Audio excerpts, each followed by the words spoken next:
ऐसा ढेर इकट्ठा करके उसमें अंदर बैठ जाते हैं सब इकट्ठा होके, बंदर 50, 60, 100।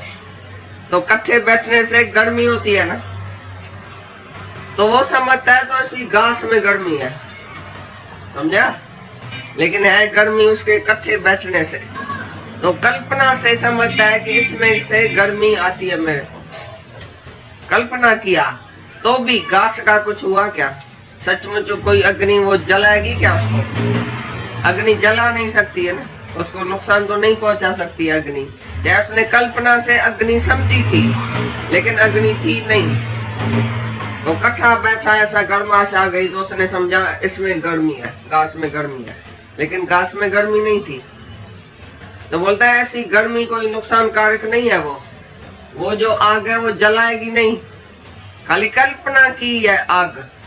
ऐसी तरह से अज्ञानी कल्पना करता है कि ज्ञानी खाता है, पीता है, सोता है, तो उसमें ज्ञानी का कोई नुकसान नहीं है। चाहे वो कितना भी बोले, सारी दुनिया के बोले तुम खाता है, ज्ञानी बोलता है मैं खाता ही नहीं हूँ, मैंने कभी खाया ही नहीं है। कोई बोलता है मैं तुमको खिलाता हूँ। ये हमारी लड़कियां जब आती है सत्संग में तो उसको बापू बोलता है मैं खिलाता हूँ, भाई बोलता है मैं खिलाता हूँ, औरत को मर्द बोलता है मैं खिलाता हूँ। ये इतनी पक्की हो जाती है, बोलती है मैं तो कभी खाया ही नहीं है लाइफ में, तुम क्या खिलाएगा मेरे को? मैं हूँ निराहारी आत्मा, मेरे को कभी इच्छा ही नहीं हुई है खाने की। तुम भगवान समझ के भोग लगाओ तो मैं खाऊंगा, नहीं तो नहीं खाऊंगा। ज्ञानी को अपनी जो है वो पक्का है, तो मैं कभी खाता ही नहीं हूँ, नहीं मैं सोता हूँ, नहीं मैं खाता हूँ, नहीं मैं जाता हूँ, मैं आत्मा हूँ। कौन खाता है? घोड़े का खाना जो मैं खाया, मैं घोड़े को स्वार खाया क्या? घोड़े ने घास खाया कि मैंने खाया? ये बताओ। और तुमको अंदर में है कि नहीं कि मैं खाता हूँ? और तुमको अंदर में है कि नहीं कि मैं खाता हूँ? भाई मेरे को बेटा खिलाता है, भाई मेरे को तो फलाना खिलाता है, ये खिलाता है, वो खिलाता है, और तुम खाता है। कितना बड़ा अहंकार है कि मैं खाता हूँ, मैं खिलाता हूँ। जो देह में आएगा वो डरेगा, मरेगा, अहंकार में आएगा, किसको दबाएगा।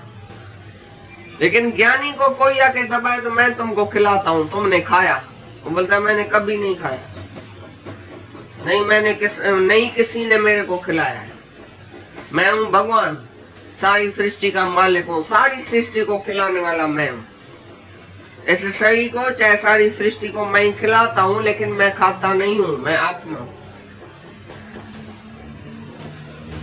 इतना पक्का है उसको, ज्ञानी को सपने में भी पक्का है। इतना तुमको निश्चय है? या तुम बोलते हाँ मैं बेटे का खाती हूँ ना, इसके लिए मैं बेटे का गुलाम हूँ। मैं मर्द का खाती हूँ ना तो मैं डरती हूँ मर्द मेरे को निकाल न देवे मैके में, तो मैंने तुमको खिलाया। खास करके तुम जो कमाने वाली नहीं है तो तुम बोलेंगी मेरे को तो फलाना खिला रहा है ना। तुम आत्मा है और तुम खाता है और कोई खिला रहा है तुमको। मैं देवर का खाती हूँ, मैं सास का खाती हूँ, मैं मर्द का खाती हूँ। तुम किसका खाता है बताओ? आज तुमने किसका खाया है? किसका खाता है अभी तक? जिसका डर है उसी का ही खाता होगा ना जरूर, नहीं तो डर क्यों करे?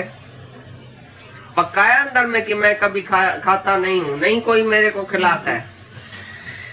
मर्द बोलता भी है मैं कमाता हूँ, अरे वो जो आज ही मर जाएगा तो कौन खिलाएगा तुमको? तो वो कमाता है, सच बताओ कौन देता है? तुम्हारी प्रारब्ध ऑटोमेटिकली तुमको मिल रही है। भगवान थाली लेके तुम्हारे पीछे फिर रहा है तो तुम खाओ पीछे, मैं खाऊंगा। भगवान का तुम सब बच्चा है। तुम्हारा माँ बाप मर्द सब अहंकार भले करे, अहंकारिया निंदका पीटते। अहंकारी निंदक का है उसको भगवान भी पीट देता है।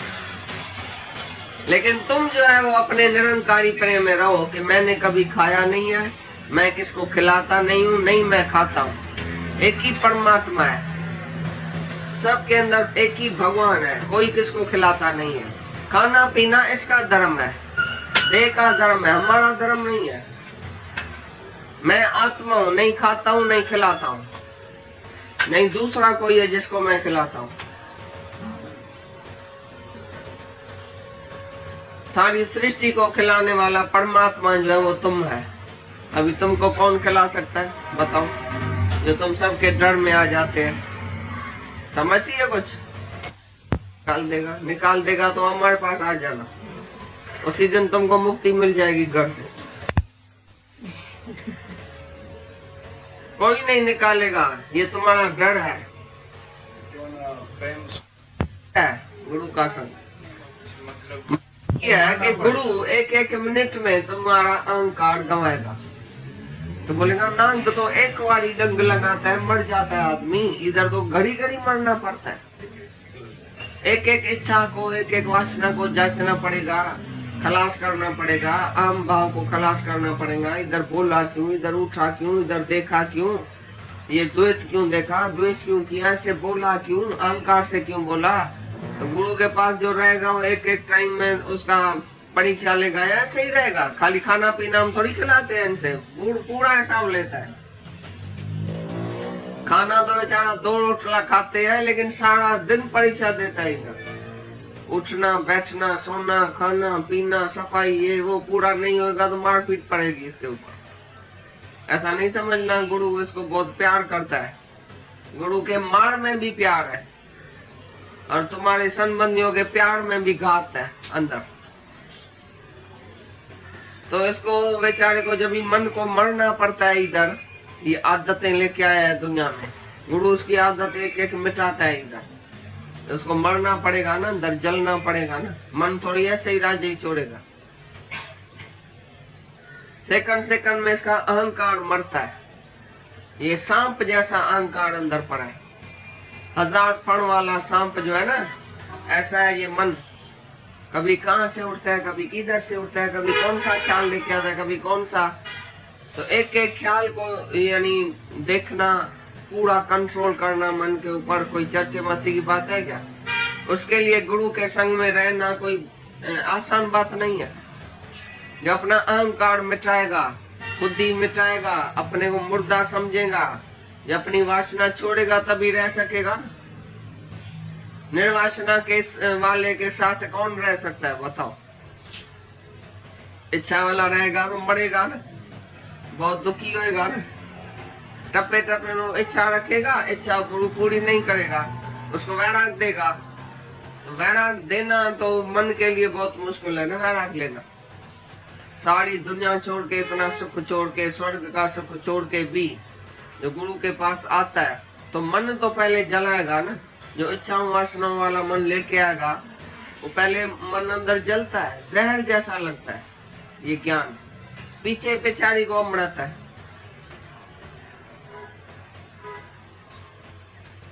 पहले तो जहर लगेगा, रोएगा, पीटेगा, फिर आगे चल के सुधरेगा। और गुरु की गाली खाना भी कोई चर्चे मस्ती की बात है। बोलेगा हम इसी से तो अच्छा घर में रहा पड़ा है, बहुत अच्छा, सब प्यार करते हैं, इधर तो गाली देते हैं। मां करेगा ऐसा थोड़ी तुमको सारा दिन नाटी बना के बैठेगा, कभी नीचे भी बिठाएगा, कभी ऊपर। सब बात इधर गुरु मान अपमान दुख सुख लाभ हानि ये सब प्रैक्टिस कराता है। रियल सब होती है। तो जैसे निराकार से भी कोई दुख सुख आवे तो तुम उसी पर आदती बन जाओ। सारी खेल देखते चलो। मिथ्या जानने वाला बुद्धि ही एकाग्र हो जाती है, निश्चय हो जाता है जिसको ये है ही मिथ्या। कल बात चल रही थी परसों, उसी को फिर से कंटिन्यू करते हैं कि कैसे ज्ञानवान जो होता है वो अपनी इस निष्ठा में आता जाता है, ना अहम पना उसके अंदर, ना मम पना है, ना मेरा पना है, ना कोई मैं हूं ना मेरा है। और फिर सारी सृष्टि को वो मिथ्या समझने लगता है। मिथ्या जानने वाली बुद्धि ही एकाग्र हो जाती है, निश्चय हो जाता है जिसको ये है ही मिथ्या, जिसमें सुख और दुख क्यों होना चाहिए। दुख और सुख भी मिथ्या हुआ ना। दुख सुख मिथ्या है तो मैं कैसे अहंकार में आके फिर बोलूंगा कि ये मेरा है, मैं हूं, इसका ये दुख है, इसका सुख है, व्यवहार में आके आजकल गीता भगवान बिल्कुल ही कहते ना अमृत पिलाने के मूड में तुम्हें वाणी चला रहे हैं सारी। और यही वो अमृत था जब एकाग्रता से जिन शिष्यों ने भी सुना, जिन्होंने भी ठीक से आत्मनिष्ठा कर ली,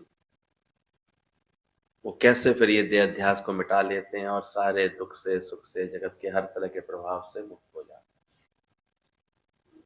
ऐसे विश्वास के साथ हमको ये सत्संग श्रवण करना चाहिए कि आखिर वो अमृत है क्या। कहते हैं गुरु के पास गए तुम, अमृत छका, गुरुद्वारे पे जाते हैं भाई अमृत छक के जरूर आना। तो वहां उन्होंने एक प्रोसेस कर दिया है, जैसे गुरु जाते हैं गुरुद्वारे में तो वहां पर पीछे कुंड में से वो पानी, मीठा पानी बना करके उससे सरला के वो फिर एक एक चम्मच पिला देते हैं। और ये लोग भ्रम में आ जाते हैं कि हम लोग अमृत छकाए, चख करके आ गए, अमृत छक करके आ गए, पी करके आ गए।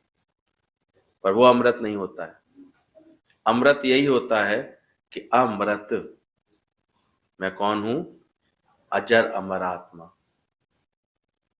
मैं ये देह नहीं, अखंड चेतना हूं, अनादि अनंता। इस भाव को जो पी लेता है गुरु की शरण में बैठ करके, इस निश्चय को पा लेता है, उसी ने समझो अमृत चखा है कि मैं कौन हूं, मैं कैसे वो सत्य स्वरूप हूं, मैं कैसे आत्म स्वरूप हूं। जो भी कृष्ण के द्वारा बोले गए इस बात का मनन करता है कि तेरे मेरे अनेक जन्म हो गए हैं पर मैं हमेशा से रहता हूं, मेरा ना आदि है ना अंत है। तो ये समझ का आना, और इस समझ के आने के साथ साथ ही इसका छूट जाना देगा कि ये तो विनाशशील है, ये तो कुछ अवधि के लिए मिली है, ये तो अपने कर्म का हिसाब किताब पूरा करने के लिए मिली है, लेखा जोखा इसका बना पड़ा, तो किस में अटकेंगे बताओ। यही बात बार बार याद करा रहे हैं। जब मैं मिथ्या समझता हूं, मिथ्या जानने वाली बुद्धि ही एकाग्र हो जाती है। शास्त्रों में लिखा गया एकाग्रचित बुद्धि से जो मुझे भजता है, वो कौन सी बुद्धि होती होगी? विचार करो किस प्रकार होती होगी। एकाग्र का मतलब ही है जब ये बात अंदर से अच्छी समझ में आ जाए कि ब्रह्म सत्य, जगत मिथ्या। एक ब्रह्म ही सत्य है, बाकी सारा जगत मिथ्याभास है। बदलने वाला एकदम एक सेकंड में, अभी कुछ है अभी कुछ हो जाने वाला। जैसे पूरी पिक्चर देख के आते हो 3 घंटे बाद, आराम से उठते हो, आजकल तो लोग टीवी पे ही देख लेते हैं, उठते हो फिर वो मिथ्या सारी गायब है। क्या उसमें कुछ सत्य है? पिक्चर से बाहर निकलते हैं, केवल वो कैमरा सत्य, वो पर्दा दिखाई देता है। घुसते हैं तो पर्दा दिखता है, बीच में पिक्चर पूरी देख ली आप, लेकिन हकीकत में क्या है? हकीकत में आप पर्दा देख करके आ रहे थे। तो ऐसे ही ज्ञान की समझ के बाद आपके अंदर ऐसी चेतना आनी चाहिए, चैतन्यता आनी चाहिए, समझ आनी चाहिए कि जग रचना सब झूठ है, सब बदलने वाली। तो ऐसे राजा जनक बोलते हैं मैं मिथ्या समझता हूं, तो मेरे मन में इतनी एकाग्रता है जो एक लंगोटी रखने वाले सन्यासी को मेरी लंगोटी में आसक्ति हो सकती है, पर मेरा मन स्थिर है। मिथ्या जानने वाली बुद्धि ही एकाग्र हो जाती है, निश्चय हो जाता है उसको कि ये है ही मिथ्या, उसमें दुख सुख क्यों होना चाहिए, फिर कैसा सुख कैसा दुख। इसलिए थोड़ा सा श्रवण भी करो, फिर साथ साथ मनन भी करो कि क्या कहना चाह रहा है वो, और फिर अपने अंदर थर्मामीटर डाल करके भी बैठो और अंदर ही अंदर समझ लो इस बात को कि अगर दुख और सुख अभी मुझे लग रहे हैं, मान अपमान लग रहे हैं, द्वंद्वी जोड़े सता रहे हैं, तो इसका मतलब अभी मेरा जीव भाव बचा हुआ है, ये मैंने हटा नहीं पाया हुआ। फिर कोशिश करो, फिर अभ्यास करो, लेकिन हाँ सुर में सुर गुरु के मिलाओ।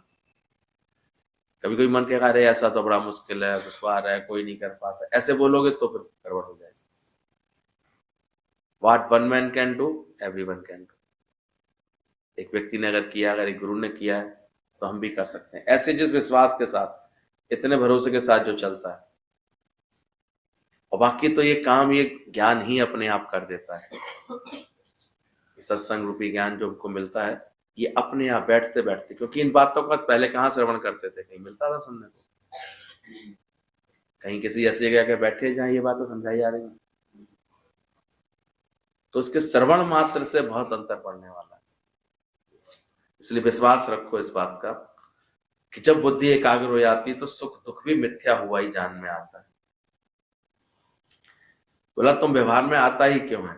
व्यवहार है द्वैत के कारण, द्वैत में आएगा तो व्यवहारिक बुद्धि हो जाएगी। बोले एक है व्यवहारिक बुद्धि मायावी यानी मायाकार वृत्ति, दूसरी है ब्रह्माकार वृत्ति।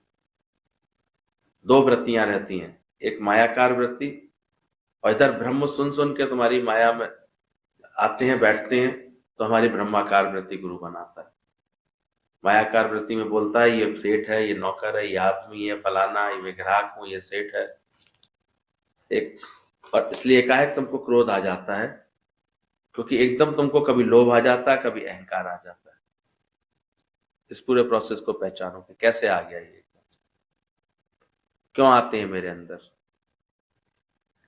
ये ज्ञान बहुत धीरज रख के समझने का है, मानने वाले का है ज्ञान, मानने की गति कहीं ना जाए।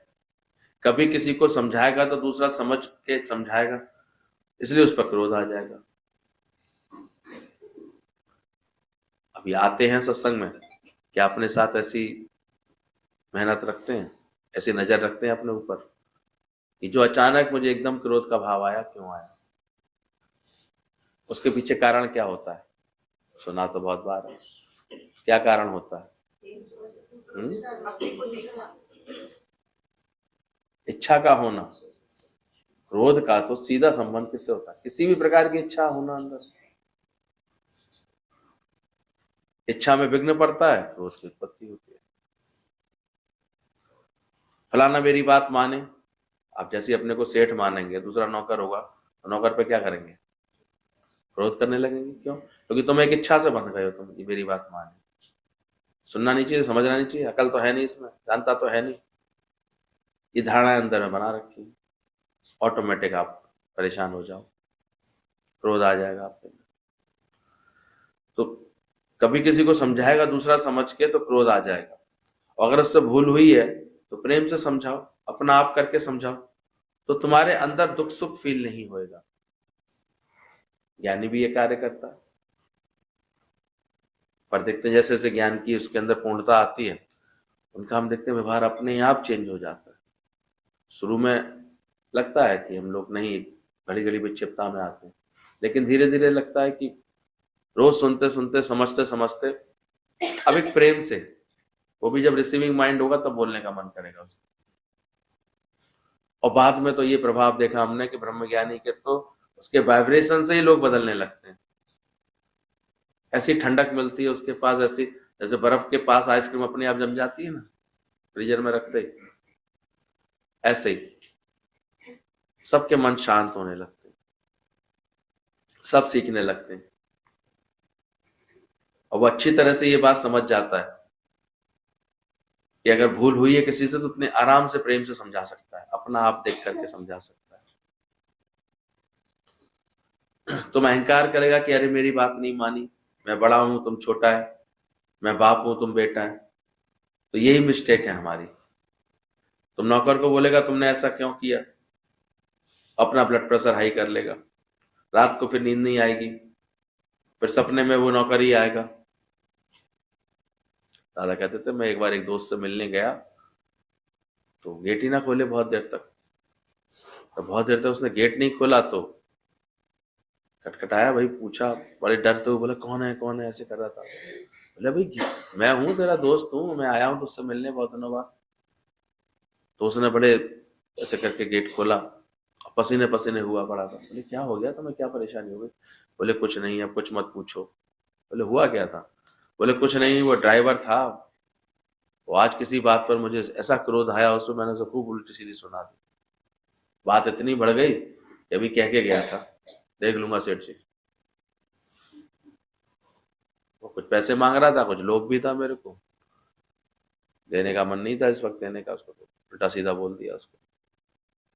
और वो था बिल्कुल ऐसे ही कुछ होते हैं क्या क्या गया, अभी मैं देख लूंगा सेठ जी आपको। तो तब से मैं डर में बैठा हुआ था, कहीं वो आ गया तो, इस वक्त मैं घर में अकेला हूँ, वो आ गया तो, और तभी तुम्हारी खटखटाहट शुरू हो गई, तो मेरे को डर एकदम से भर गया, कहीं आ नहीं गया हो, वो नहीं आ गया हो। दादा ने कहा देखो ये क्या हालत होती है, पहले तो तुम्हारा ही अज्ञान, तुम्हारा ही लोभ, तुम्हारा ही इच्छा तुमसे क्रोध करवाती है और फिर डराती है, और फिर देखो बीपी तुम्हारा ऊपर नीचे कर देगी इतना अच्छे से। तो देखना ब्लड प्रेशर हाई करके इधर आएगा, रात में नींद भी नहीं आएगी, सपने भी रात में फिर वैसे ही आते हैं। थोड़ा सा भी क्रोध करेगा तो तुमको ही बेचैनी होगी। अभी सत्संग से क्या लाभ होगा कि देखोगे धीरे धीरे कि अब तुमको तुम्हारे विकार जो हैं नजर आने लगेंगे। काजल आंख में पड़ा हुआ है नहीं दिखेगा, काजल थोड़ा सा दूर होगा आंख से तो दिखाई देगा। तो ऐसे गुरु जी कहते तो विकार अब तुमको अगर दिखने लगे हैं, अपने पकड़ में आने लगे हैं कि देखो मुझसे क्रोध हो गया, देखो मुझे लोभ आ गया, देखो मुझे इच्छा हो गई, देखो यहाँ तो मेरा मोह था इसलिए मैं परेशान हो रहा था, तो ये भी एक अच्छी निशानी है। कम से कम अब काजल कहाँ हो गया, तुमसे दूर हो गया, विकार थोड़े तुमसे दूर हो गए। तो अब ज्ञान के बाद तुमको जो है नींद फिटेगी। अगर अज्ञानता में तो एक बार को तो कितनी भी गलतियां कर दे उसे पता ही नहीं चलता है, पर ज्ञानी कभी थोड़ी सी भी गलती कराएगा उसे एहसास हो। ये ध्यान रखना, सफेद चादर पर जो दाग जितना स्पष्ट दिखाई देता है, काली चादर पर नहीं दिखाई देता।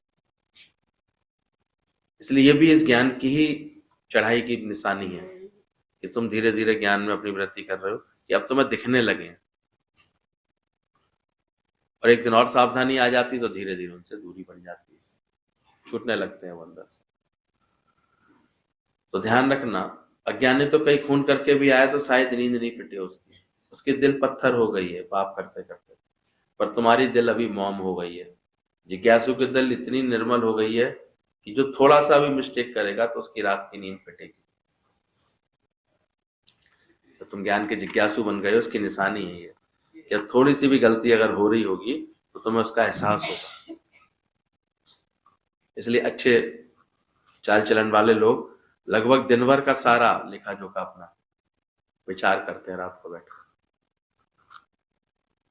कि आज क्या क्या व्यवहार हुआ, कैसे कैसे किया, और फिर अपने को धीरे धीरे संभालते हैं।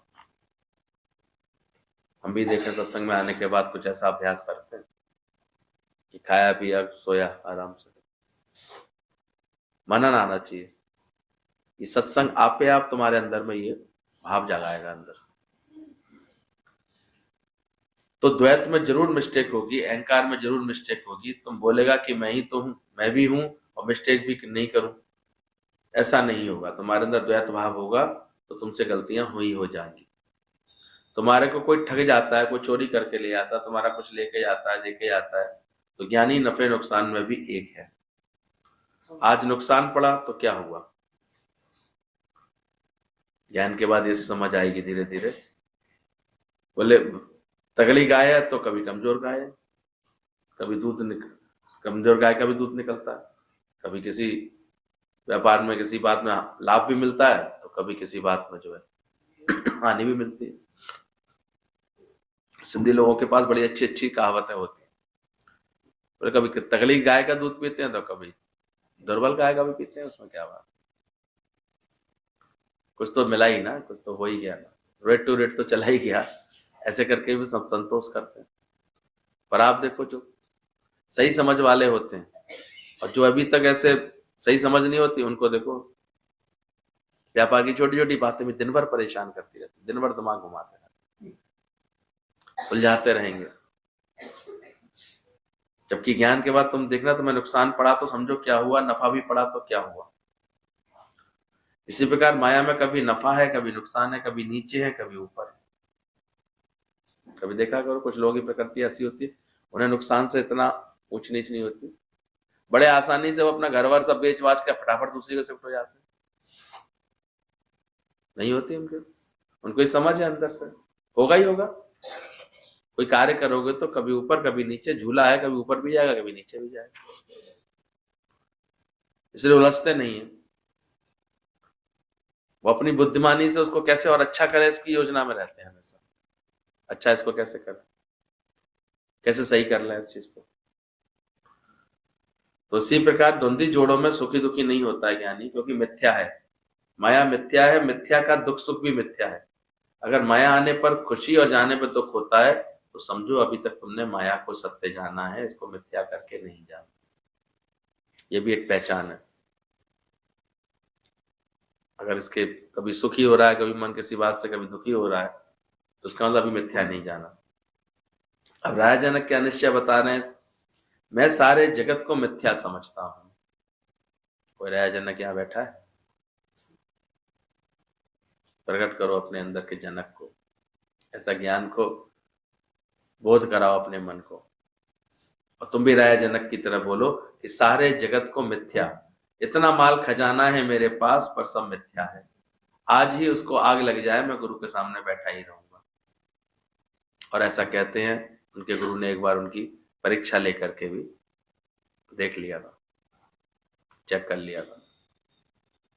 ये इतनी अर्पण बुद्धि के साथ रहता है, ये इतने मिथ्या भाव, दोनों तरह की बुद्धि। एक तो अर्पण बुद्धि होती है शुरुआत में, पर ज्ञान के अभ्यास से धीरे धीरे वो मिथ्या भाव बन जाता। किस चीज का दुख मानना, किस चीज का सुख मानना। निश्चय सुन रहे हैं राजा जनक का, तो हम भी ऐसी अभ्यास करें अपने अंदर। मैं तो गुरु के सामने ही बैठा रहूंगा, मैं उठूंगा भी नहीं, क्योंकि राजाई मेरी नहीं है, राजाई सारी मेरी नहीं, मैंने गुरु को दे दी है। क्या बात आई थी, क्या ख्याल आया था राजा जनक के, जिसकी जले वही पचता है। इस ख्याल से दादाजी कहते थे, हमारे पास भी एक आया, सत्संग सुनता था, बड़ा कारोबारी था, उसकी फैक्ट्री में अचानक ही रेट पड़ी, तो अचानक उसको जो है उस समय 80,000 रुपए का 80 लाख रुपए का करीब उसके ऊपर टैक्स बन गया था। बहुत बड़ा अमाउंट था, आज के समय में समझ लो 8 करोड़ के ऊपर हो गया वो टैक्स इतना। और वो बड़े निर्माण भाव से, बड़े निर्लिप्त भाव से वो सारा भरने के बाद बड़े प्रेम से आकर के मुझसे बोलता है, दादा आज मैं आपकी फैक्ट्री का टैक्स भर के आया, इतने लाख का टैक्स भर के आया।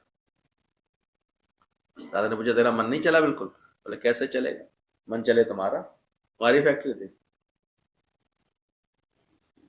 मैं अपनी मान के कब करके आया, केवल एक भाभी तो बदल गया, केवल देर कितनी लगनी थी। राजा ने अपनी रानी के लिए 9 लाख का हार बनाया, उसे गिफ्ट दिया। रानी बड़े प्रेम से पहनती थी, बड़ी खुश रहती थी।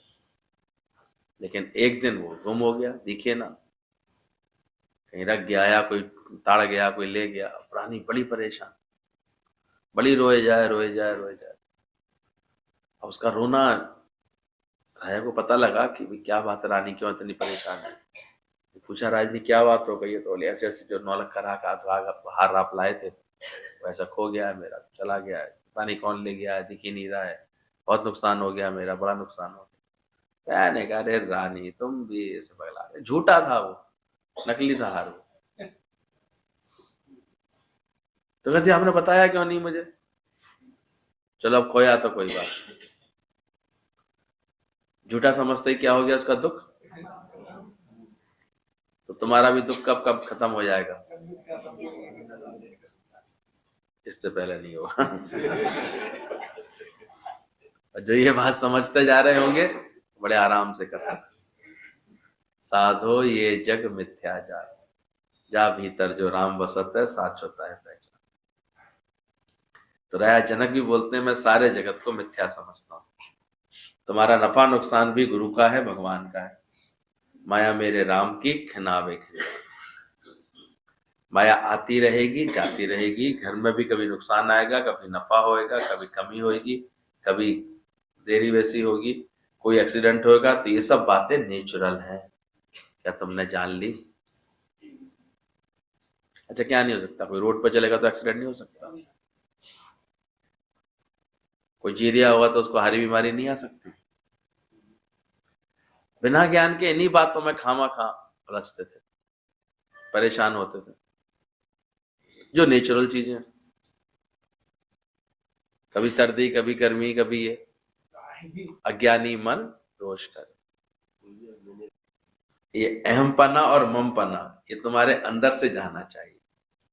यहाँ का जो अभ्यास है वो यही है कि हम भी जल्दी से अपने अहमपने को और ममपने को मिटाते जाएं, हटाते जाएं। राजा जनक बोलता है मिथ्या से प्रीत मूर्ख रखता है। क्या हुआ राजा जनक के हिसाब से हम सब कि तुम ऐसे कह रहे हैं, बुद्धिमान नहीं कह सकते अपने को, जो कहोगे तो खामा खा हो जाओगे फिर।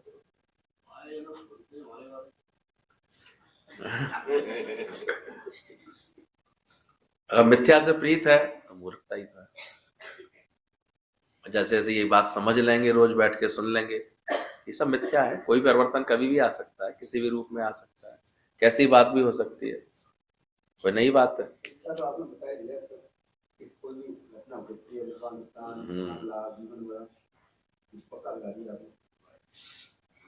मैंने नुकसान नहीं कराया, ध्यान रखना, मैं तो पक्का करा रहा हूँ कि कुछ भी हो सकता है बस।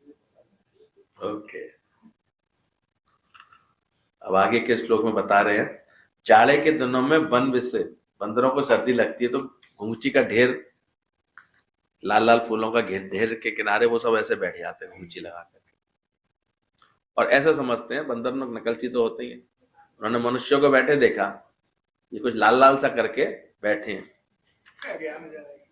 सर्दी के दिनों में, तो ऐसे वो बंदर भी सब ऐसे घुंघटी मान के एक दूसरे के किनारे किनारे आके पास पास आके एकदम बैठ जाते हैं, और बीच में कुछ लाल लाल घुंची के फूल वगैरह से रख लेते हैं, लाल लाल बेर भी होता है वो तोड़ के ले आते हैं, वो रख लेते हैं, और ऐसा आभास होने लगता है कि जैसे बीच में अब हमें इससे गर्मी आ रही है, जबकि गर्मी उन्हें आ रही होती है अपने शरीरों से।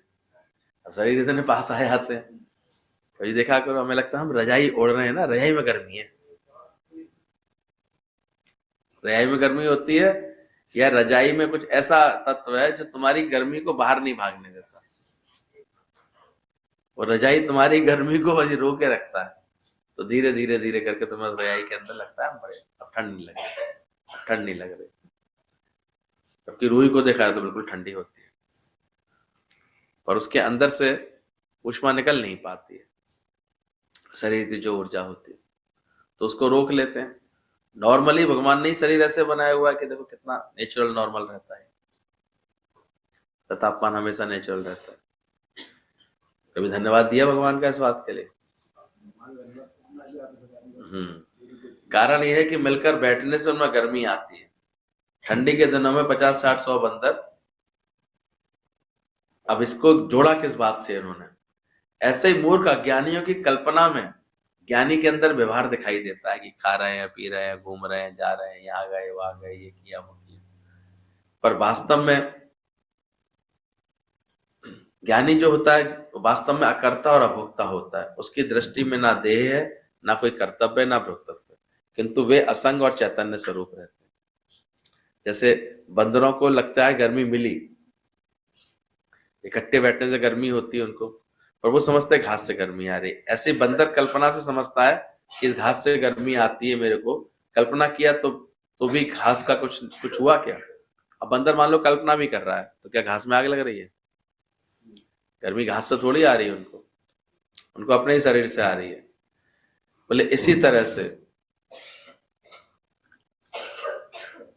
जनक बोलता है ऐसी गर्मी कोई नुकसान कारक नहीं है, तो जो आग है वो जलाएगी नहीं, केवल कल्पना की आग है। इसी तरह से अज्ञानी कल्पना करता है कि ज्ञानी खाता है, पीता है, सोता है, तो उसमें ज्ञानी का नुकसान कैसा? अगर तुम ठीक प्रकार से ज्ञान के निश्चय में आ जाओगे तो फिर दुनिया भले ही कुछ बोलती रहे तुम्हारे बारे में, तुम्हें क्यों परेशानी हो रही है? समझना, सबसे ज्यादा प्रभावित अब क्या कह रहे हैं लोग, रियली क्या कह रहे हैं, क्या बोल रहे हैं, इससे खामा-खा होते रहते हैं। 4 लोग क्या कहेंगे, पता नहीं कौन से वो 4 लोग जो पीछे पड़े रहते हैं, दिखते हुए नहीं है पर हमेशा पीछे रहते हैं। 4 लोग क्या कहेंगे, लोग क्या कहेंगे, लोग क्या कहेंगे। इस अज्ञान की निवृत्ति सत्संग में की जाती है, क्योंकि जीव भाव के कारण अपने को देह मान करके तुम ऐसी कल्पनाओं में करते रहते हो, और अगर कल्पना में वो कुछ बोल भी रहे हैं, कुछ कह भी रहे हैं, तो भी तुम्हारा क्या बिगड़ रहा है उससे? मान लो बोल भी जाते हैं, तुम ही मूर्ख हो, उनने कहा बेवकूफ और तुम बन गए बेवकूफ, तुम्हें अकल नहीं है, तुम्हारे पास बुद्धि है। तो किसी के बेवकूफ कहने पे तो बेवकूफ क्यों समझा अपने आप को? बताओ गलती किसकी है? हम तो ऐसा मूवी बना देंगे और उसे रसीद दे देंगे, हाँ तुम सही कह रहे हो। तो गलती किसकी है? ये अज्ञान गुरु छुड़ाना चाहता है।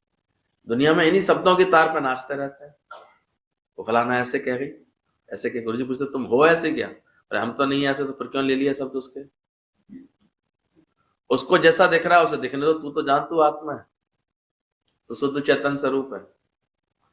सारी दुनिया में एक बहुत बड़ी प्रॉब्लम खत्म हो जाएगी अगर ये बात समझ में आ जाए लोगों। तो हर समय दूसरे कुछ कह रहे हैं, क्या कह रहे हैं, क्या सोच रहे हैं तुम्हारे लिए, क्या बोल रहे हैं, इसी पे ऐसे चिंतित होते रहते हैं, इसी में परेशान होते रहते हैं।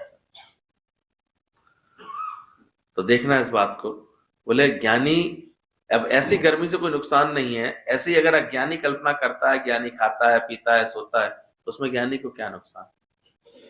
बहुत बातें बनाते रहते हैं, किसी भी तरह की बात बोल सकते हैं। अज्ञानी तो कुछ भी कह सकते हैं, कैसे बोलते रहते हैं।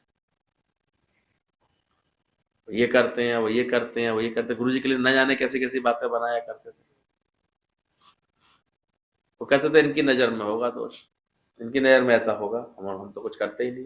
तो जो अपने को अकर्ता और अभोक्ता मान लेगा, उसके अंदर से बीमारी छूट जाएगी। जो घड़ी घड़ी हम शब्दों पे परेशान होते हैं, बातों से परेशान होते हैं, ये छूट जाए। चाहे अज्ञानी कितना भी बोले, भले सारी दुनिया आके बोले तुम खाता है, लेकिन ज्ञानी क्या बोलेगा? मैं खाता ही नहीं। ये बहुत बड़ी कमजोरी बन जाती है लेडीजों में, तो विशेष तौर से। कोई बोलेगा मैं तुम्हें खिलाता हूँ, बाप बोलेगा मैं तुम्हें खिलाता हूँ, पति बोलेगा मेरी मैं खिलाता हूँ। तुम्हें क्या लगता है, कोई तुम्हें खिलाता है कि भगवान तुम्हें खिलाता है? अच्छा तुम खाता है?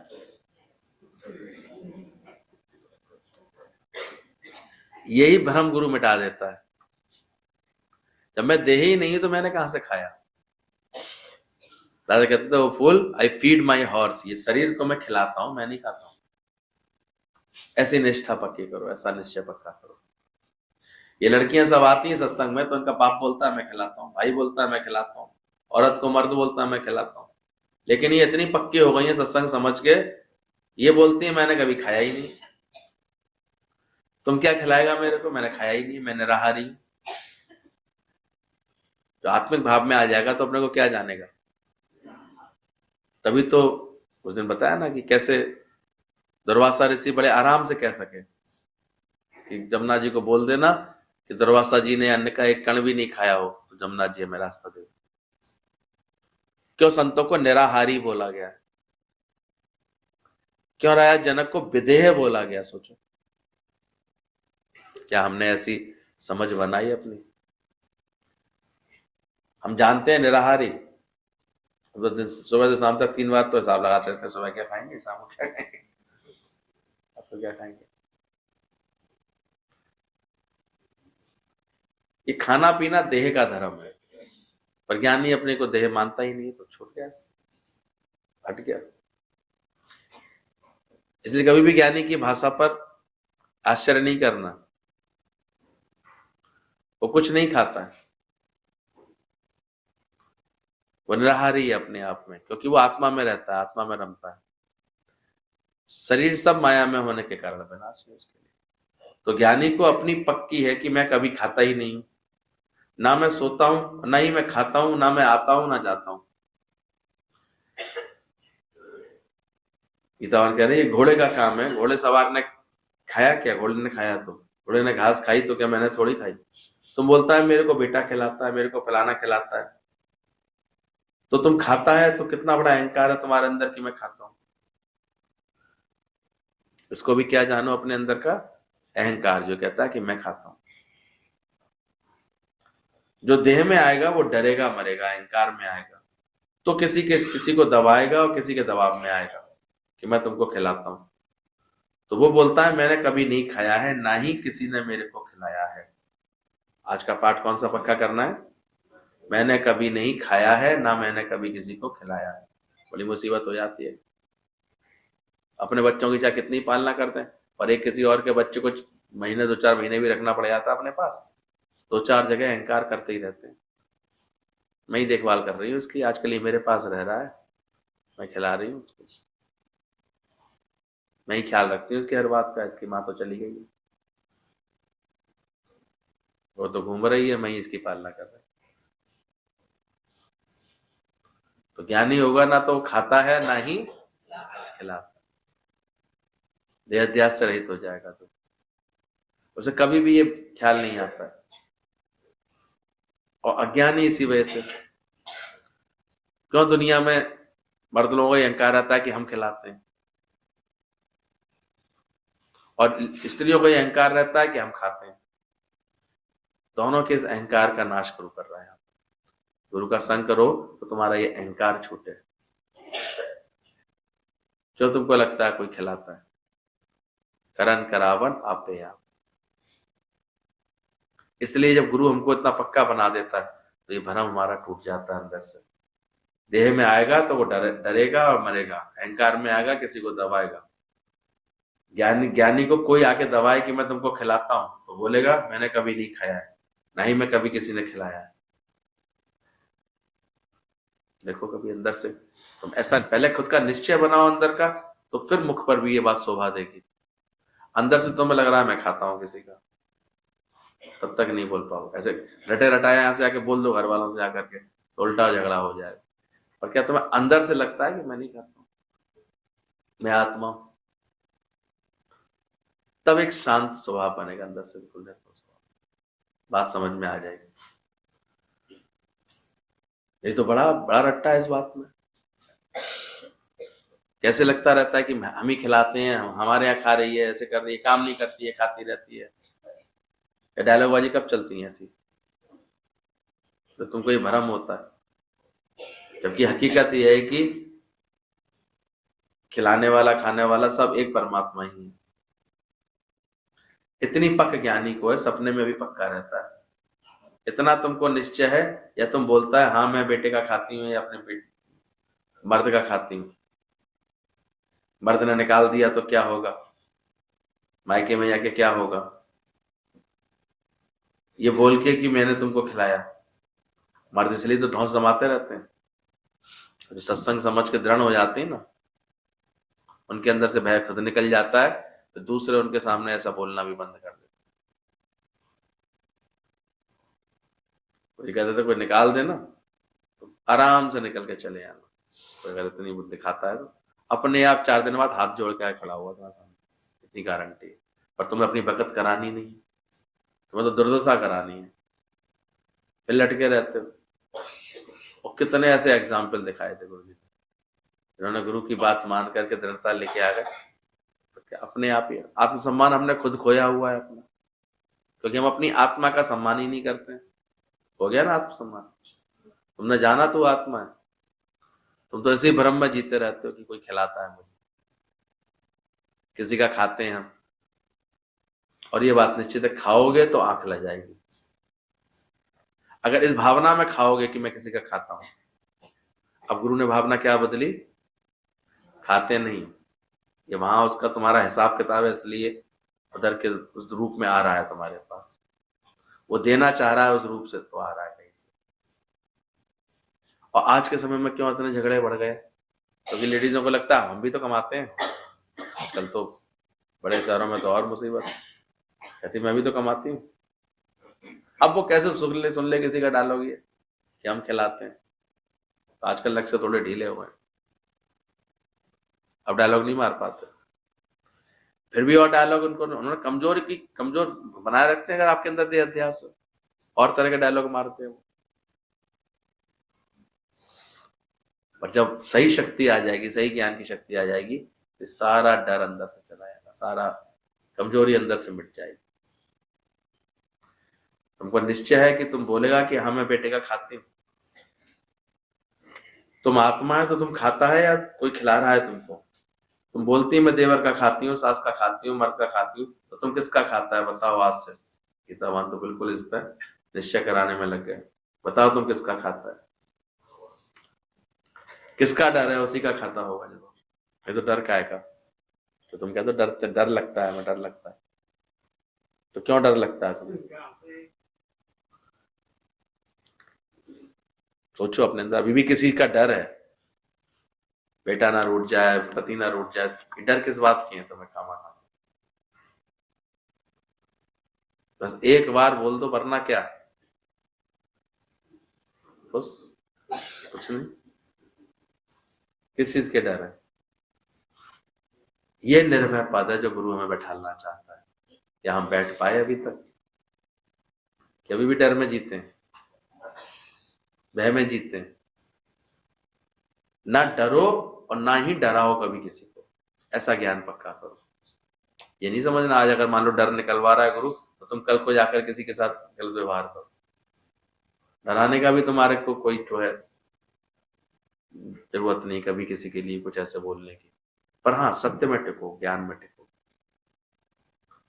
तो ये बहुत बड़ी कमजोरी लेडीजों में तो खास तौर से रहती है, ये दूर हो जाती है उनके अंदर। गुरु की कृपा से निर्भय पद मिलता है उनको।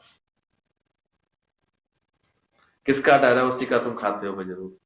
क्या तुमको पक्का है अंदर में कभी खाता ही नहीं हूं, ना ही कोई मेरे को खिलाता है? ऐसा निर्णय पक्का करो। मर्द बोलता भी है कि मैं कमाता हूं, अरे वो अगर आज मर जाए तो कौन खिलाएगा तुमको? क्या वो कमाता है या भगवान उसको देता है? कहते तो पोस्टमैन आकर के तुम्हें दे कुछ। एक व्यक्ति अपने नौकरी करता था तो पोस्टमैन से अपनी पत्नी को पैसे भेजता था। अब वो थी बावली, 2-4 महीने पैसे आए या पोस्टमैन आता था हर महीने की तारीख पर और खटखटा करके उसको लिफाफा दे, उसमें नोट गिने तो उसको लगे कि ये कितना अच्छा है, मेरे ये तो देखो मुझे छोड़ के ही चले गए, वो तो ध्यान नहीं रखते, ये भाई बहुत अच्छा है, ये मुझे हर महीने आकर के पैसे तो देता है। जबकि पैसे किसके लाके दे रहा था? मनी ऑर्डर कौन भेजता था? तो हम सबको मनी ऑर्डर कौन भेज रहा है? और हम क्या समझने लगते हैं? तो बावली औरत तुम ही तो नहीं बैठी हो। और अटक भी गई वो उसमें, पोस्ट मास्टर में, पोस्टमैन में, कि ये बड़ा अच्छा है। अब बताओ कितनी बड़ी बेवकूफी हो गई। अब जब पति को पता लगेगा पैसे मैं भेजता था और ये प्रेम व्यवहार कर रही है इसके साथ, क्योंकि ये बेवकूफ समझ रही है कि ये खिला रहा है, तो भगवान तुम्हारी इस बात से तो तुम्हें लगता है मैं इसका खाती हूँ उसका खाती हूँ, खुश होगा कभी? तो वास्तव में कौन खिला रहा है? कितना बड़ा दुख दिया तुमने भगवान को। सोचो, देनहार कोई और है, देता कोई और है, और तुम कहां मन अपनी मोह के कारण व्यर्थ में अटका लेते। ये खिलाते हैं, ये पिताजी मुझे खिलाते हैं, मुझे खिलाते हैं। तो ठीक से आज के बाद मनन करना है इस बात का। तुम्हारी प्रारब्ध ऑटोमेटिकली तुमको मिल रही है, भगवान थाली लेके तुम्हारे पीछे चल रहा है कि तुम खाओ, पीछे मैं खाऊंगा। तुम्हारे माँ बाप मर्द सब अहंकार भले करें, तो ध्यान रखना जो अहंकार करते हैं उसके लिए बोला गया अहंकारी निंदकादि पीठ दे। भगवान उनकी तरफ क्या कर देता है? फिर पीठ कर देता है। अहंकारियों की निंदा है इस जगत में, उनकी तरफ भगवान पीठ करके बैठा है। कुछ बल्ले पड़ रही है आज की बात?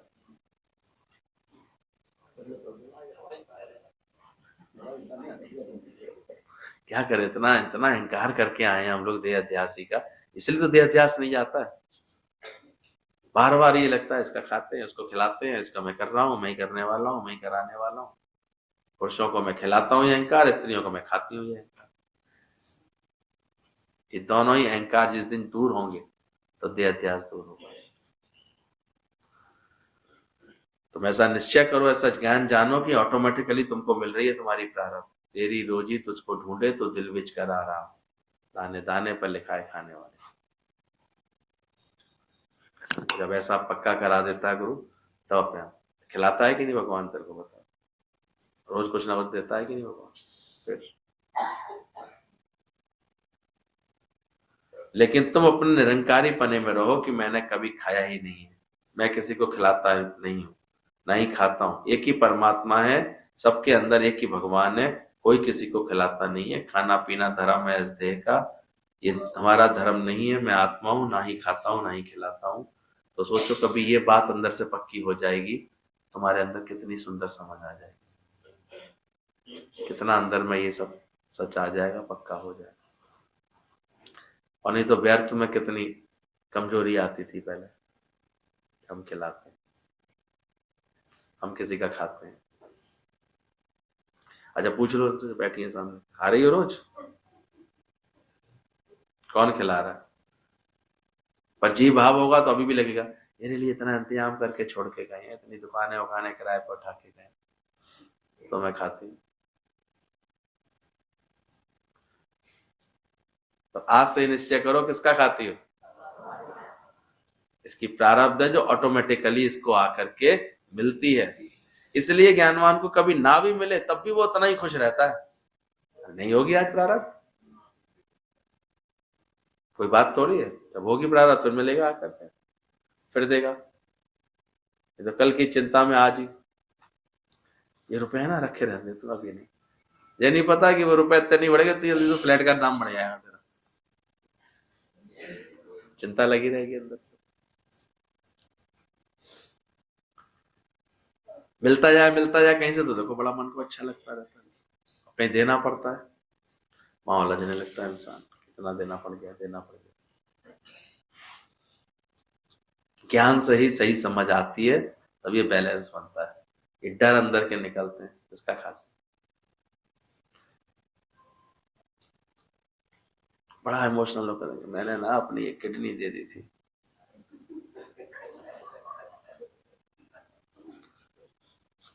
देने और लेने के दोनों के अहंकार से गुरु कहता है मुक्त रहो। तुम ये सच समझो, उसका खेल है, तो जिसको जो कराना होता है वो कराता है, जहां जिसको रखना है वो रखता है। इसलिए सही जब आत्मज्ञान आएगा ना, तुम्हारा सारा बंधन अपने आप छूट जाएगा, बात समझ में आ जाएगी। फिर खेल की तरह खेलोगे, जैसे स्पोर्ट्समैन होते हैं ना, वो खेलते हैं पूरे दिन तो बड़ा मजा करते हैं। बच्चा बिल्कुल फुटबॉल खेल के आया और पसीने में तर होके आता है, फिर भी देखो कितना खुश होके आता है। हम ही आज तो मैच जीत लिया, मैंने मैच जीत। तो ज्ञानी भी इस जगत में से खेल भावना से रहता है, भले उसमें वो थक भी रहा हो, पसीने भी बह रहे होंगे, लेकिन वो खुश होगा। कोई खेल था, खेल डाला ऐसी चाल से, गुरु ने झगड़ा खत्म कर दिया, जग में आना ना जाना। अज्ञानियों की ये बीमारी है, वैसे नहीं, हम तो दिखते दुनिया में। अभी उस दिन पिक्चर आई थी गुड बाय, में देख रहा था, बाप रे, मौत के ऊपर ऐसी नौटंकियां थी इसके ऊपर, दिखने में आ रहा था। यहाँ कम से कम ज्ञान के बाद तुम्हें सच्चा प्रेम होगा, किसी से होगा तो अंदर से शुक्राना निकल रहा होगा, अरे भाई शुक्र है, किसी बात में शिकायत क्यों। जितना साथ निभाया उतना शुक्राना, जितना साथ दिया उतना शुक्राना। हम कोई अधीन थे क्या किसी के? रो रही हो अभी भी तो उसका मतलब क्या? कभी दुख लग रहा है, इसका मतलब क्या? अधीन थे, सुख बुद्धि थी। ज्ञान आ जाएगा तो फिर कहीं तो बात समझ में आ जाएगी क्लियर। फिर एक सही प्रेम होगा, भगवान के रूप में था जो भी कुछ था हमारे पास। देखो भगवान इस रूप से हमारे लिए सेवा कर रहा था, कभी इस रूप से करता है, कभी इस रूप से करता है। नाना रूप धरे बहुरंगी, वो परमात्मा के रूप। अब वही तो देखो फिर बच्चों के रूप में आ जाता है, वही नाक नक्स होते हैं, वही सब होता है, वैसे ही इनका व्यवहार होता है, वैसे सब बातें होती है। दे रहा होता है कि नहीं तो अज्ञान के कारण हम कहते थे मैंने पाले बच्चे, मैंने कैसे पाले बच्चे? किसने पाले? पलते अलग अलग है प्राणी और पालनहारा। तो हम कुछ कर्म कर रहे हैं उसमें भी अहंकार कर रहे हैं, और कोई हमारे लिए कुछ कर रहा है तो उसमें भी अहंकार कर रहे हैं। उसमें मेरे को लेना पड़ गया, मुझे इससे लेना पड़ गया, ऐसे करना पड़ता है, वो मुझे देता है, ऐसे करता है। अरे तुम्हारी प्रारब्ध है तो तुम्हारे पास आती है, ऐसे थोड़ी कोई आती है। ये तो भगवान ने ये रिश्ते नाते बनाए इसीलिए, वहां से तुम्हें पहले मिलता रहता है, उन्हें रिश्ते बोल देते हैं। लेकिन ज्ञान की सही समझ के बाद तुम्हारे अंदर से ये भ्रम मिट जाना चाहिए, ज्ञानी को ना राग है ना द्वेष है। इसलिए कभी अगर कोई देते देते ना भी दे उसको, ऐसा भी हो जाता है। तो पहले तो बच्चा बहुत पूछता था, हाथ में पैसे रख जाता था, दे देता था, अब नहीं देता है। अब देखो बीवी की बात, शिकायतें करते हैं लोग, अरे तेरा हिसाब किताब बंद हो गया, वहां से खत्म, इतनी सी बात है। कहीं और से मिल रहा होगा, विचार कर। एक लड़की थी, तो वो बड़ी इकलौती लड़की थी, अच्छे ऑफिसर माँ बाप थे, तो बहुत लाडली थी, तो शादी भी हो गई, बड़ी होती शादी हो ही जाती। तो जब भी आती थी मायके, पापा ऐसे ऐसे सरकारी उसमें थे कि बाहर उन्हें जाना आना पड़ता, तो अक्सर कुछ ना कुछ खरीद के लाते रहते थे घर के लिए। तो आती, पापा ये चीज तो बहुत अच्छी लाए हो, ये तो मैं अपने घर ले आ रही हूँ, तो ले आने देते थे, कोई बात नहीं, आखिर तो आगे पीछे सब तेरा ही तो है, ले जा। लेकिन एक दिन एक नटराज की मूर्ति लाए थे वो साउथ से, सुंदर सी मूर्ति, उन्होंने अपने डेक रूम में सजा रखी थी। और वो अपने वही लड़कपन वाली आदत पड़ गई थी उसको। वो आई, अरे ये तो इतनी अच्छी मूर्ति है, तो मैं अपने घर ले आऊंगी, पापा अपने घर ले आऊंगी। पापा ने लगाई पड़ शब्द तो क्या रही है, तू अपने घर अपने आप कुछ नहीं खरीद सकती, तेरा पति नहीं कुछ खरीद के ला सकता। चली आती है तो उठा के चीज ले आती है वहां से। और उसे बात इतनी बुरी लग गई, सच्ची घटना और तो बुरी लग गई। वो वहां से परेशान होकर के, आज मेरे पिताजी ने ऐसे कह दिया, आज मेरे ऐसे, इतना परेशान, अपने रोए जाए अंदर ही अंदर। पति समझ गया, बोले क्या बात है आज, इतना ऐसा मूड ऑफ तुम्हारा क्या? अरे पूछिए मत, मेरे पापा ने मुझसे ऐसे कह दिया, मेरे पापा ने मुझसे ऐसे कह दिया। पति समझदार था, उसने कहा तुमने समझा नहीं, इशारा है परमात्मा। इतने सालों से तुम्हें हर चीज के ऊपर तुम हाथ रखती थी, तुम्हें दिलवा देते थे, आज अगर एक चीज से उन्होंने ना किया है, तो सोचो तुम्हारे मन की हालत क्या है। तुम्हें इतनी सी बात समझ में नहीं आ रही कि एक अकल देना चाह रहा है परमात्मा कि अब यहां से तुम्हारा हिसाब किताब खत्म हो गया।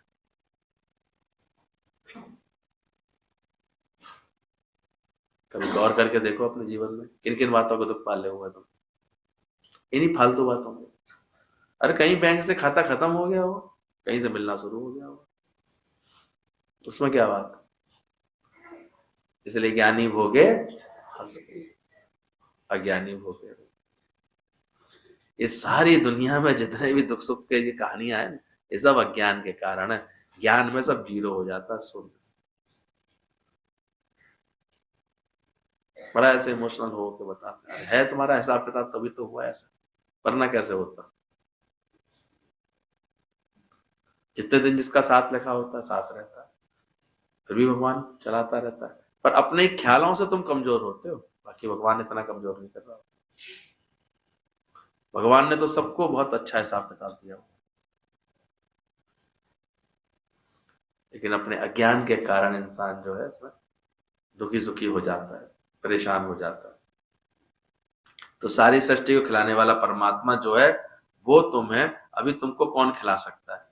और ऊंची समझ आ जाती है जब, सो प्रभु दूर ना ही सो तू है, अब तुमको कौन खिलाएगा, वही खिला रहा है ना तुमको।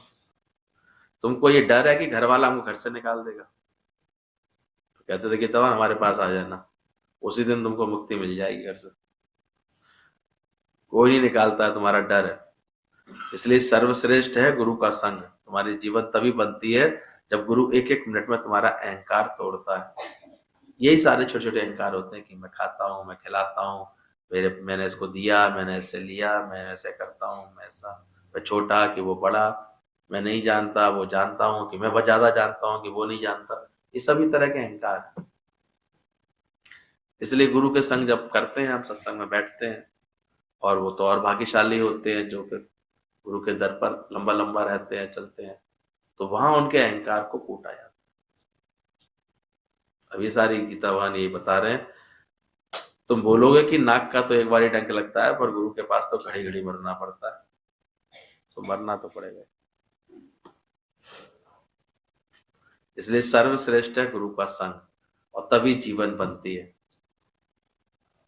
कोई भी देख ले लो ऐसा, ऊपर ऊपर ज्ञान की बातें करता रहेगा, पर पूरा अहंकार कब मिटेगा, कब मिटेगा। वहां उसकी प्रकृति की परीक्षा होगी कि घड़ी घड़ी कैसे कैसे अहंकार करता है मन हमारा। और फिर तो धीरे धीरे खुद ही समझ में आ जाएगा कि देखो मेरा ये भी अहंकार टूटा, मेरा ये बंधन भी टूटा, मेरी ये बात भी टूटी। कहते थे कृष्ण भगवान के गुरु थे संदीपन गुरु, तो वो जो है उनको इतना ऊंचा पद मिला इनके गुरु के आशीर्वाद से। संदीपन गुरु अपने गुरु के पास जब रहते थे, गुरु परंपरा से सबको ज्ञान मिला हुआ, तो कहते थे वो बहुत ऐसे बहुत लगन से गुरु की सेवा करते थे, भाव से, और उनका गुरु उनको पहचानता था कि ये बहुत अच्छी श्रद्धा वाला बंदा है। तो एक दिन गुरु ने अपने पास बुलाया, बोले मैं कुछ तुम्हें आज्ञा देना चाहता हूँ, तुम उसके अनुसार आचरण करना। बोले जी गुरु जी बताइए। बोले ऐसा है, जब मैं एकांत में ऐसे बैठूं अपनी कुटिया में, तो तुम ऐसा करना, उससे पहले तुम ऐसा करना कि जो मेरा बच्चा है जो, इसको ले आके तुम कुएं में फेंकना, धकेल देना, और ध्यान रखे उस समय करना ऐसा काम जब 2-4 सत्संगी देख रहे हैं, आश्रम के 2-4 लोग देख रहे हैं।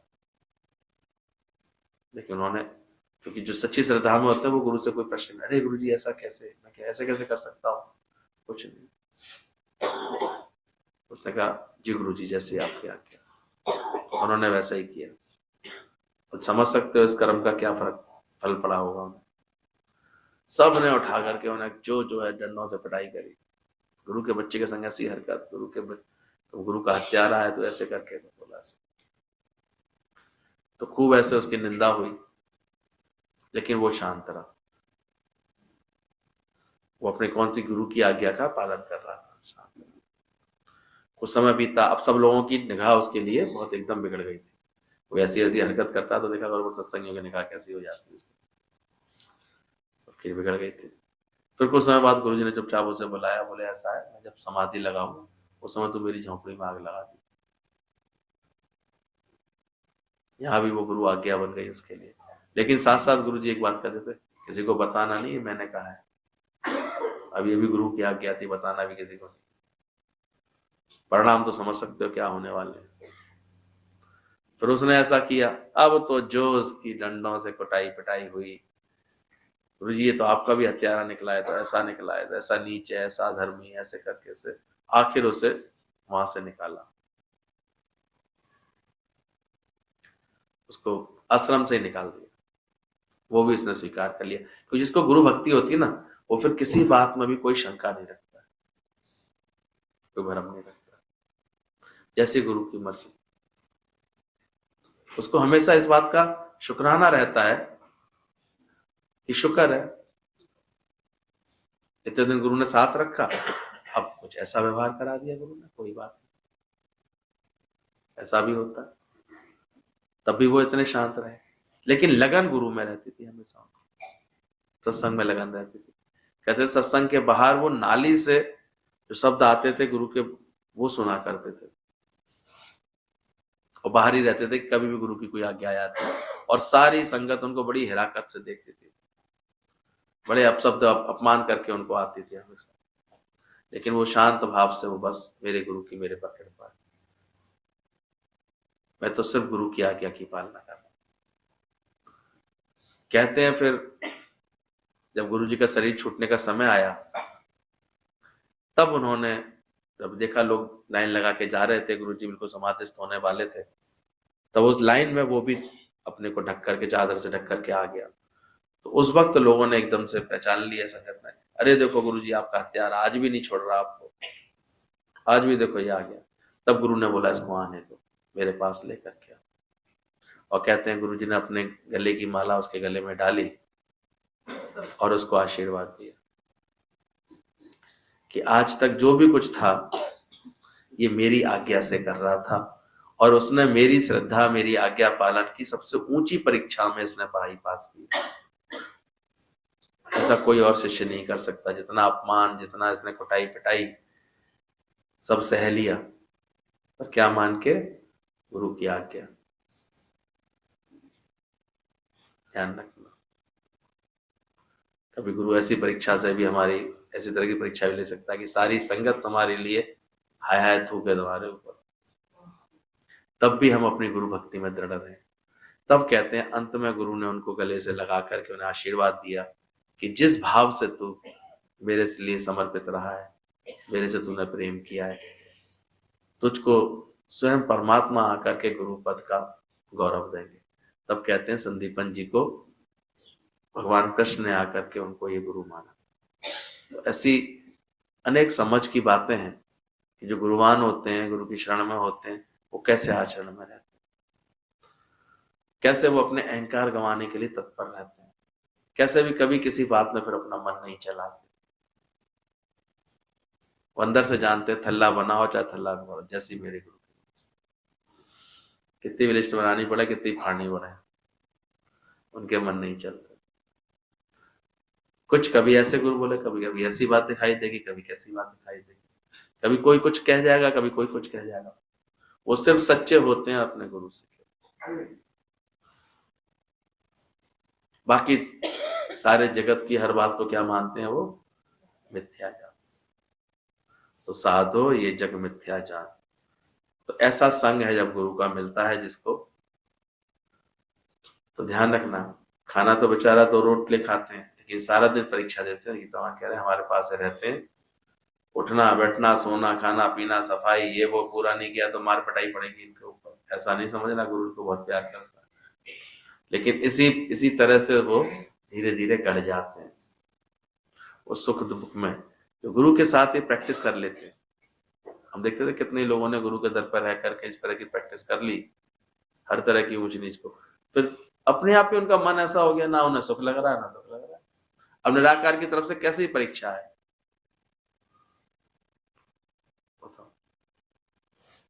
आसान होता? देखा करो। आज एक सैनिक को तुम गर्व से ऐसे देखा तो सबने परेड में कितनी खुशी मिलेगी, लेकिन जिस ट्रेनिंग से वो गुजरा है कभी उस पर ध्यान दिया है?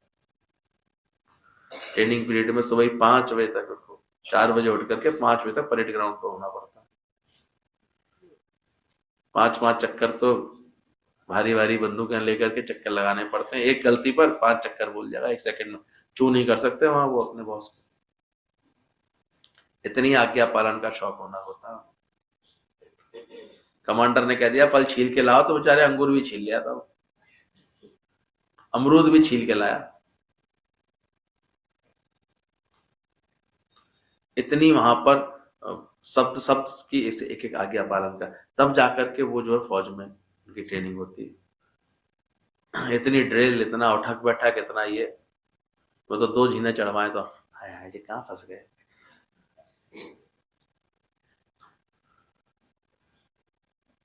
तो कितनी मेहनत, कितनी करने के बाद कोई ऐसे करता है। तभी तो आजकल जरा जरा बातों पे दुखी है, जरा जरा बातों पर परेशान है। अपनी सुख बुद्धि इतनी पड़ी है, अपने घर में ही हम ठीक है, तो कहां से कर पाएंगे? विचार करो। गीता भगवान कहते कि तब गढ़ा जाता था जब ऐसे अंदर से एक एक ख्याल को पूरा देखेगा, कंट्रोल करेगा, अपना अहंकार मिटाएगा, खुद ही मिटाएगा, अपने को मुर्दा समझेगा, तब उसकी वासना छोड़ेगा, तभी रह सकेगा गुरु के दर पर, नहीं तो नहीं रह सकेगा। मन ऐसी थोड़ी अपनी रजाई छोड़ता है, सेकंड सेकंड में उसका अहंकार निकल के आता है। वो अहंकार गुरु जब निकालता है, तभी अभी गीता इतना कह रहे थे कि गुरु इच्छा पूरी नहीं करेगा तो उसको वैराग्य देगा। तुम सोचो गुरु हमारी इच्छा पूरी करेगा? गुरु से बात करोगे, इसलिए फिर बात भी नहीं करते हैं। बात करी तो फिर पूछना पड़ेगा, बात माननी पड़ेगा, नहीं करते। इसलिए बोला गुरु का साथ कोई चर्चे मस्ती की बात नहीं है। गुरु कोई सारे समय तुम्हें दामाद बना के थोड़ी बैठाएगा, नाटी बना के थोड़ी बैठाएगा, कभी नीचे बैठाएगा, कभी ऊपर बैठाएगा। यहाँ भी बड़ी मुसीबत हो जाती है। कभी कभी किसी को ऊपर बैठने की आदत पड़ जाती है ना, हमसे कभी नीचे जगह पड़ी है बैठ लो, हम तो ऊपर ही बैठते थे, बेचारा बैठ ही नहीं पाए, बड़ी प्रॉब्लम हो जाएगी उसको। अरे बैठ सकते हो, चलो। तो यहाँ तो हम गुरु खुद ही ध्यान रखता है, एक उम्र के बाद चलो नीचे नहीं बैठा जा रहा, तो उनके लिए कुर्सियां लगवा देता है। लेकिन खुद के अंदर की प्रकृति ऐसी होनी चाहिए, खाली ये कुर्सी तो भले ही बैठ लो, लेकिन अगर ऐसा लग रहा है कि कोई कुर्सी पर बैठ लेगा, कोई दूसरा उपयोग कर लेगा उसको, तो बैठ सकते हैं, तो बैठना चाहिए। उसमें पूरी समझ होनी चाहिए इस बात की। लेकिन इसमें भी मान अपमान बन जाता है। हम पुराने सत्संगी, हमसे क्या कहते। अजीब है, यहाँ तो कोई नया है ना पुराना, यहाँ तो एक ही आत्मा है। गुरु की नजर में किसको क्या देखे गुरु? तुम भले ही अपने को समझ रहे हो 50 साल पुराने, 20 साल पुराने, हमारे यहाँ तो सीनियर उसको कहा था जो सीनियर, गुरु जी कहते थे जो परमात्मा को निकट देख रहा है वो है सीनियर, बाकी सीनियर कौन है? यहाँ कौन सीनियर? यहाँ एक दिन का अभ्यास करने वाला हो सकता है इतने अच्छे संस्कारों वाला हो, वो पुरानों से कहीं बहुत बेहतर हो, क्या पता। 4 दिन से आया हुआ प्रेमी हो सकता है उसके अंदर में इतनी निर्माणता हो, और नहीं तो 20-20 साल की मेहनत के बाद भी लोगों को हमने अहंकार में अकड़ते लड़ते ही देखा गया। अपने घर की एक व्यवस्था नहीं संभाल पाते, अपने घर में नेक प्रेम नहीं कर पाते, सत्संग भले ही सुन रहा है। और ये भी है गुरु क्या कह रहे, मुझे पता है कि अगर बदलेगा भी तो यहीं बैठ के बदलेगा, और नहीं बदल सकते हो। कहाँ बदलेगा मन अगर बदलेगा भी तो? इसलिए गुरु क्या कहे, इसलिए ध्यान रखना है सत्संग हम लोगों का कि बस अहंकार का ही भारी दुश्मन है। अहंकार विकार भरे मन को निज नाम की माला जपने दो। सत्संग में आके बैठो तो हमेशा यही विचार करो कि सल मेरा सारा अहंकार मिट जाए। यही भक्ति की शुरुआत होती है। इसी बात से हम अपना सारा अहम विसर्जित कर देते हैं, ईगो लेस होने लगते हैं, तो थॉटलेस होने लगते हैं। और ये सृष्टि चूंकि हो ही तुम पहले से भगवान, बस अहंकार के कारण भगवान पने से दूर हो गया। इसलिए फिर जैसे ही अहंकार मिटता है, ईश्वरी तत्व तो तुम्हारे अंदर अपने आप आ जाता है। मैं ना रहूं, तू ना रहे, हम राम में ऐसे। तो तैयार है सोल्जर सारे? सब रंग रूट? कैसा जोश है? आओ, ऐसा जोश? ढीले पड़ रहे हैं? ठंड में तो ढीले पड़ गए थे, आज दोस्तों ने निकाले। क्या बता रहे?